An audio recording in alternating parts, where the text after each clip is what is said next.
तर हे सांगणं वक्त्याचं प्रधान कर्तव्य असतं. या न्यायानं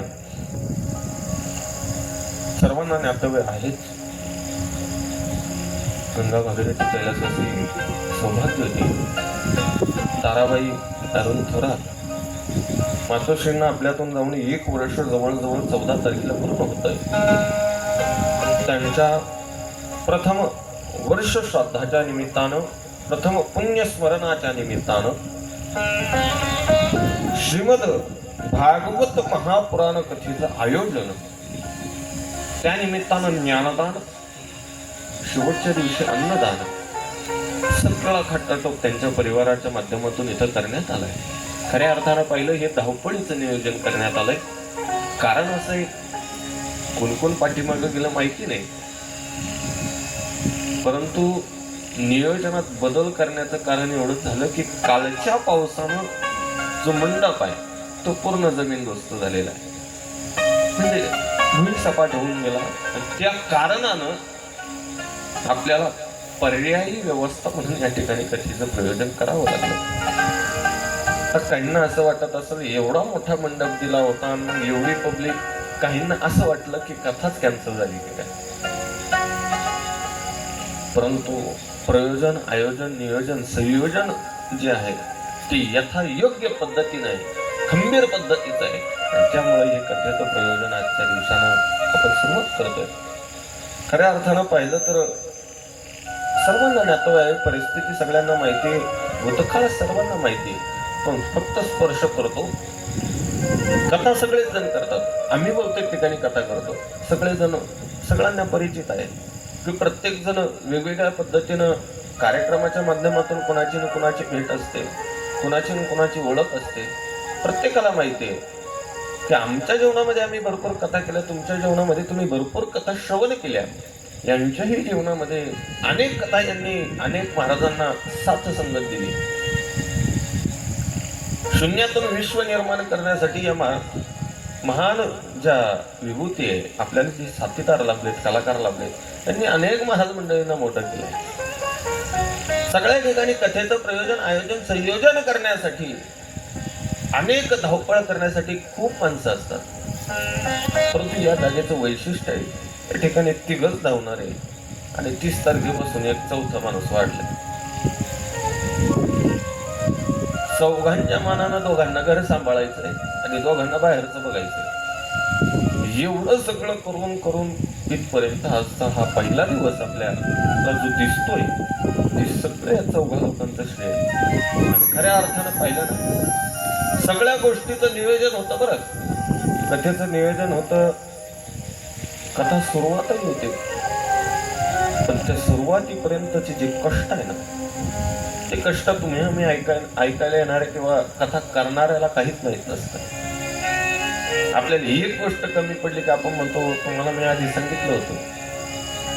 त्यांना सगळंच बघायचं असतं, सगळंच नियोजन करायचं असतं. विशेषतानं बघितलं, मला एक आनंद वाटतो. माझ्या जीवनामध्ये पहिली कथा आहे माझ्या जीवनामध्ये अशी की पुण्यस्मरणाच्या निमित्तानं ही कथा आहे. म्हणजे पुण्यस्मरणाच्या कथा भरपूर केल्यात, परंतु पहिली कथा कशा पद्धतीने सांगतात. ज्या घरामध्ये आई गेल्यानंतर 1 वर्षभर दिवयाचं खंडन झालं नाही, म्हणजे दीपकाचं खंडन झालेलं नाही. वर्षभर एकनाथी भागवताचं पारायण, ज्ञानेश्वरीचं पारायण, शिवलीला अमृत ग्रंथाचं पारायण, आणखीन एक ग्रंथ आहे, 4 ग्रंथांचं पारायण नियमित पद्धतीनं चालू आहे. 21 दिवस एकनाथी भागवत, 7 दिवस ज्ञानेश्वरी, नंतर शिवलीला अमृत, आणि अजून माझ्या मते गजानन महाराजांचं काहीतरी. या ग्रंथांचं नियमित पद्धतीचं पारायण या घरामध्ये चालू आहे. एवढं तर आपणही करत नाही, आपण म्हटल्यापेक्षा मी करत नाही एवढं. एखादा माणूस गेल्यानंतर त्याची उणीव भगवान परमात्म्याच्या सहाय्यानं भरून काढावी, इतकं पवित्र पावन हे घर. नाही तर आम्ही भरपूर घरं बघितले. आज माणूस गेला त्याची आठवण 10 दिवस काढतात, 13 दिवस काढतात, 1 महिन्याला काढतात. महिन्यानंतर पुढच्या महिन्यालाच आठवण काढतात. पण पहिलं घर माझ्या बघण्यात आहे. पहिल्यांदा ही गोष्ट मी बघितली की त्या घरामध्ये इतकं सगळं परमार्थिक कार्य चालतंय. खऱ्या अर्थानं पाहिलं तर मी या जागेचा अधिकारी नाही महाराज, त्यांच्या समोर तरी नाही. कारण त्यांनी निदान 10 पारायण तरी त्यांची एकनाथी भागवताची झाले. माझे अजून 2-3 तरी पुरे झाले असतील की माहिती नाही. कारण त्यासाठी पुण्य लागतं, सगळ्या गोष्टीसाठी नियोजन लागतं आणि शुद्ध मती लागते. सगळ्यात महत्वाचं असं पवित्र पावन या कथेच्या जागेवरती आपण सर्वजण आला उपस्थित झालात. सर्वांना द्यावे तेवढे धन्यवाद कमीच आहे. सर्वांच्या माध्यमातून या ठिकाणी येण्याचा योग आला. राकेश दादा असतील, अक्षय दादा असतील, आमचे काका असतील, योगवेळी त्यांनी संपर्क केलं म्हणजे 3 महिन्यापासून त्यांचा कंटिन्यू फोन चालू आहे. महाराज आपलं नियोजन असं झालंय, तसं झालंय, इथपर्यंत पोहोचलंय. मी सांगतो काय, माझ्या जीवनातली पहिली कथा अशी आहे की त्या माणसांना आपलंच म्हणावं याच्याही पलीकडे काहीतरी नातं निघून गेलंय. त्यांनी फोन केला, मलाही वाटतं की लगेच आपण त्यांना भेटून यावं.